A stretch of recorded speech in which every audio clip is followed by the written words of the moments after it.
Bharatiya Janata party పెద్ద ఎత్తున attack చేస్తుంది. మీరు ముస్లిం రిజర్వేషన్లను గురించి ప్రధాన అంశంగా అటాక్ చేస్తుంది. ఆడ ఓవైసీ నాయకత్వంలో ఎంఐఎం ముస్లిం ఓట్లు మహావికాస్ అగాదికి రాకుండా పరోక్షంగా బీజేపీకి ఉపయోగపడే ఎత్తుగడేస్తుంది. సో అనేక రాష్ట్రాల్లో ఎంఐఎం అదే పని చేస్తుంది, మహారాష్ట్రలో కూడా అదే పని చేస్తుంది.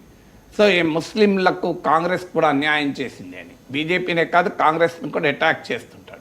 మీకు తెలంగాణలోనేమో కాంగ్రెస్ ప్రభుత్వానికి అనుకూలంగా ఇక్కడ కాంగ్రెస్ అధికారంలోకి వచ్చాక మారిపోయారు. అంతకుముందు బీఆర్ఎస్కు అనుకూలంగా ఉండే 2023 అసెంబ్లీ ఎన్నికల సమయంలో ఒక రకంగా అసదుద్దీన్ ఓవైసీ బీఆర్ఎస్ నాయకుడిగానే ప్రచారం చేశారు. కానీ బెంగాల్, బీహార్, ఉత్తరప్రదేశ్ మీ దేశంలో ఎక్కడైనా చూడండి ఎంఐఎం పాత్ర ఏంటంటే ముస్లిం ఓట్లు సెక్యులర్ పార్టీస్కు రాకుండా చూస్తారు.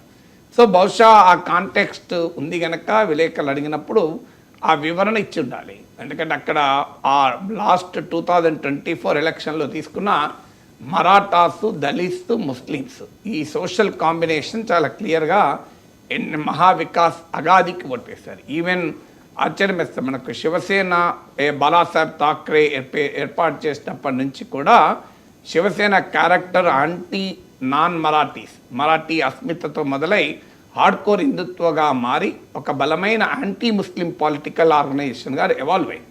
అయినా కూడా ముస్లింలకు కూడా శివసేన ఉద్ధవ్ థాక్రే కోటేశారు 2024 లోక్సభ ఎలక్షన్.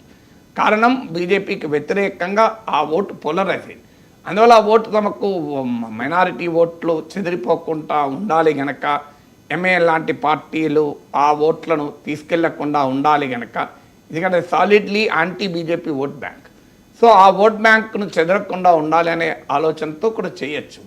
ఎందుకంటే ఇప్పుడు మా రాజకీయాల్లో అది చర్చనీయాంశంగా ఉంది కనుక, తెలంగాణ కాంగ్రెస్ ప్రభుత్వం ఉంది కనుక మేము కాంగ్రెస్ ప్రభుత్వం అమలు చేసింది అనేది చెప్పడం వల్ల విశ్వాసం కలుగుతుంది అని ఆలోచన ఉండవచ్చు.